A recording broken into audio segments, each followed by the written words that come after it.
once again, we just have to, come out and play defense, come out and, get the mojo back a little bit, after the 2-game slide, and, just leave it at that.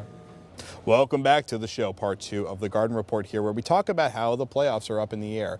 They have one more game left Wednesday against Miami. They beat Miami, they get the 4 seed. They lose to Miami, they could fall anywhere from 4 to 6. Who the hell knows right now? So what is going to happen Wednesday night? Do they have a shot at beating Miami? Oh, absolutely.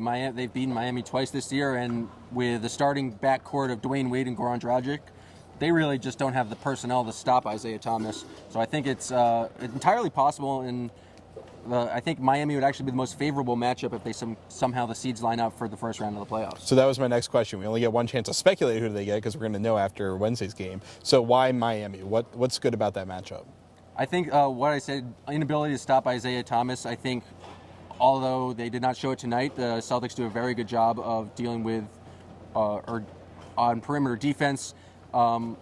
And Miami just doesn't have the depth that you would want them to have. I know Justice Winslow's had a good year, and I know they had Joe Johnson, but I think the Celtics really, when they go to that second unit, get Kelly Olynyk and Jonas Jerebko in there, they can kind of spread the heat out and able to kind of just take advantage of that offensively. And of course, I mean, I haven't heard definitively if Chris Bosh is not going to play, but we haven't heard a word about that, so it's kind of off the radar. You don't mess around with blood clots. You just don't force them into a game like that. I would be shocked if Chris Bosh ended up playing. So, I mean, Hassan Whiteside is obviously the toughest matchup on that team for them. I think they have the guys that can handle Dwayne Wade, they can handle Goran Dragic, but there's no one on this team that matches up well against Whiteside. Whiteside's been actually playing in the fourth quarter because he's hitting his free throws enough to be usable out there. Now, we know Brad Stevens loves to send centers to the foul line, and they're probably going to do it to Whiteside. But the question is that worth the risk? Because Whiteside has been shooting free throws well enough that he can probably survive that storm. And they've got enough creative players that even if they kind of lose rhythm, they have one-on-one scores that can kind of get it back for them.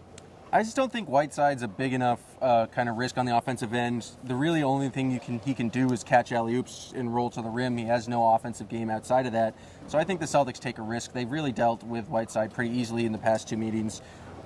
He's a great presence on defense, but he's not. If you look at his real plus-minus, he's, I think, 20th in the league in terms of centers. He's a great physical specimen, but I don't think he scares the Celtics whatsoever. You throw your barrage of Amir Johnson, Sullinger, Olynyk, Zeller at him, and I think it won't be an issue for the season. Jordan Mickey, most importantly. Jay Mix, going to be there. Or John Holland now. BU alum, John Holland. Boston U. But Boston U, as Brad Stevens said. They are going to have to tighten that rotation up. They're going to have to tighten it up to 8, maybe 9. I think Stevens will probably play 9 a lot of the time, but that last guy's going to get 8 minutes or so a game. Who are those guys coming off the bench that are going to get those core minutes? Marcus Smart, Kelly Olynyk, Evan Turner are your main 3, and then you maybe get a little bit of Jerebko, a little bit of Zeller. I think that's entirely dependent on matchup. I think that's what we've seen Stevens do in the last couple of weeks. Is it really depends on what the team's giving you. When they played the Bucks on Friday night, there's a lot of bigs in the lineup, so they saw Zeller. So I think that 9th role really comes down to what the matchup is and where they can get the biggest advantage. Especially in that Miami matchup, I'm really worried about what Josh Richardson can do. He's been one of the revelations in the league off the bench. Really just high-flying power forward that can fly in from anywhere. Kind of reminds me a lot of what Tristan Thompson was doing last year.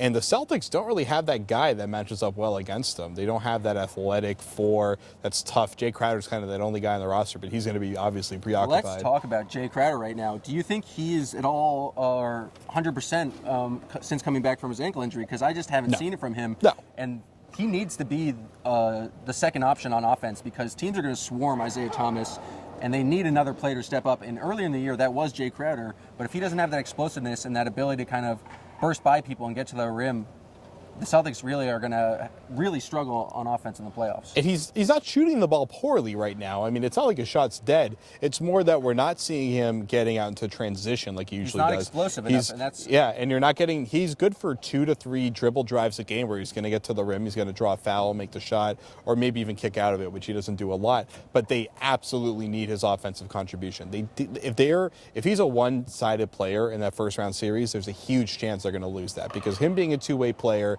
is kind of the most important thing for this team, really. Obviously, I think there's no question that Isaiah has improved after getting trapped in the corner by Cleveland last year, and he's going to be able to handle whatever defense they throw at him. So the real question is Crowder going to be the second best scorer on the team? He's been that most of the season. Evan Turner's been really good for them, and Kelly Olynyk in spurts is great for them.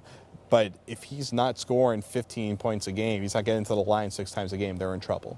Well, that's the biggest thing about Crowder. He's been, or up until his ankle injury, he was consistent. He was consistently the number 2 guy to Isaiah, and you could rely on him for just about 15 points a night, sometimes a little bit more depending on how well he was shooting.